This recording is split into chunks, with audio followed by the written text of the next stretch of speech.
Hey everyone, welcome to the Acrobatic Arts Podcast. I'm Loren, and I will be interviewing some of the top leaders and innovators from the dance and acrobatic industry.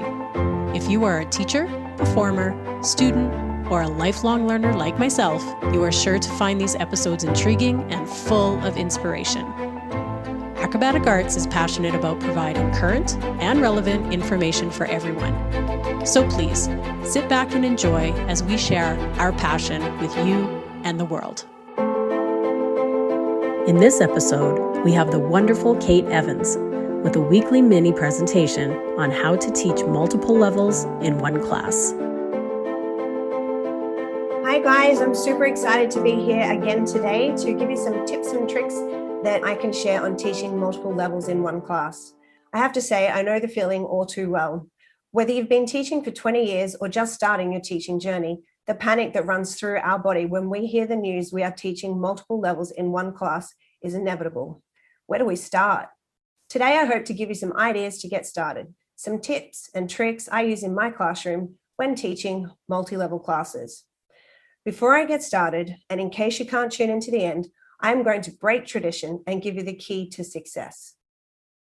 The reality is a one-level class can have just as big of an ability spread as a multi-level class. Think of your class as a range of abilities rather than 2 or 3 different levels. Teachers actually manage workloads for a range of ages and abilities in any given class, not just a multi-level class. Students may start their training later than others. Some students may be brilliant at flexibility, but average at tumbling, while others have the complete opposite set of skills and struggles. Some students are better at working independently, while others need things broken down into very bite-sized bits. So teachers, you are already proficient multi-level masters. You are already looking at each individual student, responding to their needs, and ensuring they have the progression required to master all the skills over the 5 areas within the syllabus guidelines. Essentially, our goal is the same, regardless of the class composition, to work to meet each student where they are on their learning journey and to help move them along in the way they learn best, regardless of their grade or level. You all have an amazing ability to find and implement creative ways to inspire, teach, and progress your students. Just trust yourself and take a breath. Multi-level instruction is the process of teaching one concept to the class while allowing for varying outcomes for an individual student. In other words, multi-level instruction allows teachers to deliver instructions to an entire class comprised of lots of different proficiency levels, therefore allowing you to respond to any student who may require different instruction, whether that be below or beyond the current learner objective. Here is an example of a multi-level instruction in a bridge. This is something you may see in a multi-level class from primary to level 2. We have a baby bridge, which comes in primary, and then we have a centered bridge, which would fall in level 2 and possibly level 1. And then we have a drill that we could use in a multi-level class for this skill, which is a bridge with a stack, working to progress shoulder flexibility and work to get those armpits more in line. Here is a different example of what you might expect from a level 3 to level 6 multi-level class. We have a bridge with the shoulders in line, a bridge with the shoulders past the wrists, and then a bridge on elbows. Multi-level instruction is a critical skill for all teachers, regardless of whether the class is multi-level or not. When teachers adjust the learner outcomes for those who require it, students don't become bored from the lack of the challenge or disengage in a lesson that's far too difficult that becomes frustrating. Multi-level instruction provides success for every student within rigorous standards and acknowledges diverse student learner characteristics. When faced with the challenge of a multi-level classroom, many teachers do not know where to start. They fear that the preparation will take much longer, class management will be much more difficult, and the outcomes and progression will be negatively impacting. This can often be paralyzing. Often studios that have multi-level classes have variables such as budget, time constraints, teacher availability, and limited student enrollment numbers as limitations that often lead to the decision of a combined or multi-level class. These limitations can weigh heavily on the teacher and add to the anxiety in class preparation.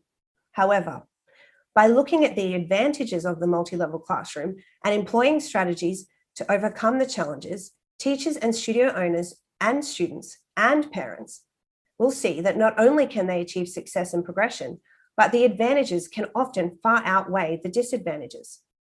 Multiple studies conclude it makes no difference to performance whether students are in a single level class or in a multi-level class. Experts agree the most important factor in determining how well a student does is the quality of the teacher and their teaching. Multi-level classes have been shown to provide benefits to all levels of the students in the class. More advanced students often take on a mentoring role and benefit from helping lower level students in a cooperative learning situation, whilst lower level students gain confidence and encouragement from working this relationship. They have a role model to look up to and strive toward, as well as a human demonstrator to visually cue them. A more experienced student is able to practice and reinforce their own skills as they teach them to the lower level students. Similarly, higher level students provide a model of appropriate behavior and work ethic for the lower level students. This means less behavior problems in the classroom because lower level students integrate quickly into established class routines as modeled by more experienced students. Lower level students are able to seek help from a wider range of people rather than relying on the teacher to help them all the time. One of the key benefits that I really value the most is changing the focus of learning from achieving a certain level to achieving individual personal best. This alters the nature of the learning experience to lead students to value learning and value the learning process. In other words, strive for progression instead of perfection. Students will develop a greater respect for individual differences within themselves as well as within their classmates. One of the first things you should do when assigned to a multi-level class is determine the needs of the individual students. If possible, this should be done before the first class. A quick and efficient way to assess your students is to look at their bridge, handstand, and cartwheel technique. The progression cards in acrobatic arts are a great tool for assessment as well as goal setting. They also provide regular feedback to the parents on their students' progress throughout the term. Collaboration between parents and teachers, although often frustrating, is absolutely crucial to a student's success. Try to create an open path of communication so parents can come to you with concerns, and you can do the same. When a teacher and parent present a united front, there is a lower chance that your student could fall through the cracks. This will give you a reasonable starting point for your classes. Once you have an assessment of each student's rough level of proficiency, you can set short and long-term goals for your students, as well as plan your classes much more effectively. The key to achieving progression and hitting goals requires good understanding and knowledge of the syllabus and each skill's progression. How do you know if you are driving the right way when you are traveling somewhere new? You use the road signs and a map, although nowadays I guess it's probably Siri or a GPS. To achieve progression, your goals for your students act as the road signs to your destination. Your plan is the map, and our map is the progression charts. Making a plan does not suggest a lack of creativity in your curriculum, but rather it gives creativity a framework to which it can flourish. Couple your map with balanced flex and strength development, and voila, your students are all of a sudden hitting goals. Always remember, our acrobatic skills on our map that serve as the stepping stones or short-term goals towards our long-term goals must be supported by drills. Drills are different to skills. To achieve skills, we need drills. This is what makes up a good portion of the class. Good teachers need to know their craft. In addition to the methodology of teaching, you need to try to master your subject area. Learn, and never stop learning. Always try to stay curious. Always try to start your class with a warm-up or a cardio that involves the entire class. This could be cardio time split into the different levels. It could be circuits with a superstar option or relays. All these resources can be found on the ARDC app for acrobatic arts. From there, we break the class off into different learning models. This will depend on your class structure. Utilize as many resources and props as possible in this section. Level cards, bean bags, scarves, stack mats, wedge mats, hand balancing canes, blocks. Using props provides a spot in many instances, assisting the students to initiate the correct muscles to execute the movement. Textures, colors, and change ignites the brain with excitement and adventure and helps to assist the students sometimes with that light bulb moment. Remember, our studios are like an ever-evolving dynamic. Depending on the day, the attendance roster, and the phase of the moon, you might have to change up your plans or your schedule to accommodate your students. As they grow and change, your methods might need to as well. Make connecting and progressing with your student your main goal, and you'll have no trouble changing it up as time moves on. Then we would move into a whole group learning level after we've done our cardio and our warm-up. Here is an example of a multi-level bridge technique warm-up. Here we're looking at the skill of a push-up to bridge. A push-up to bridge would incorporate all levels of the bridge. We start off encouraging the students to push up to their best bridge and then strive for progression. Following this, I often use a kneeling half bridge in my multi-level classes to help the students open through the upper back, shoulders, and hips. For students not quite at this proficiency, they do this at the wall to help maintain postural alignment. Following this, I aim to work on the transfer of weight in a bridge. Here is an example of bridge prances at different levels.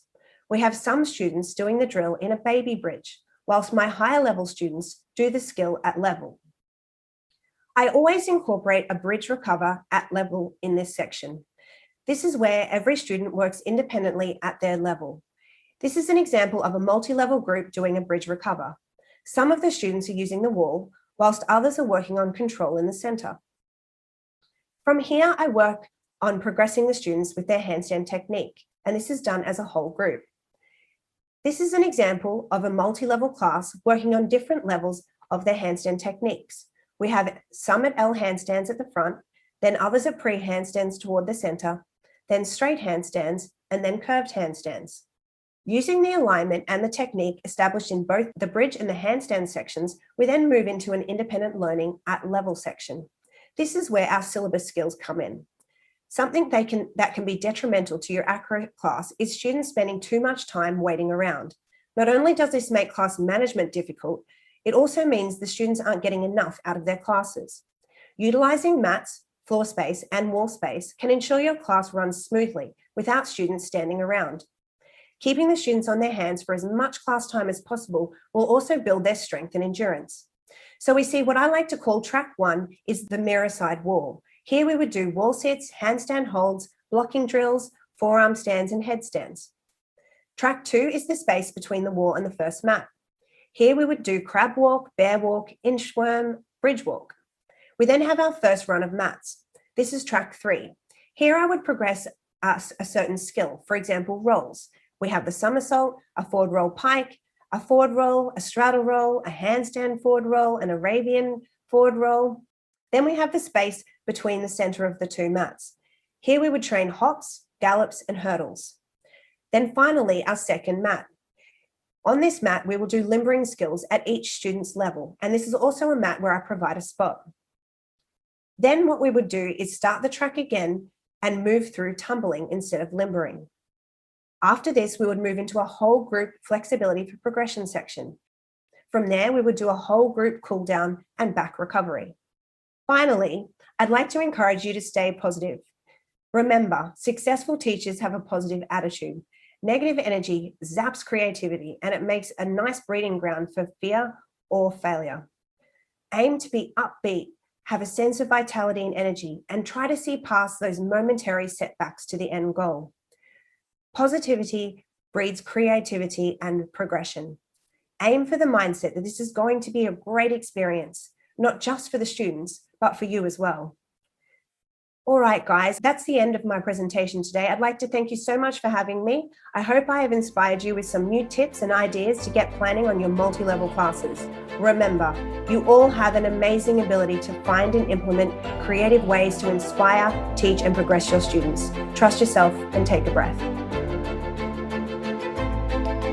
As Kate mentioned, the Acrobatic Arts AcroDance Resource Center has lesson plans and station cards to help manage your multi-level classes.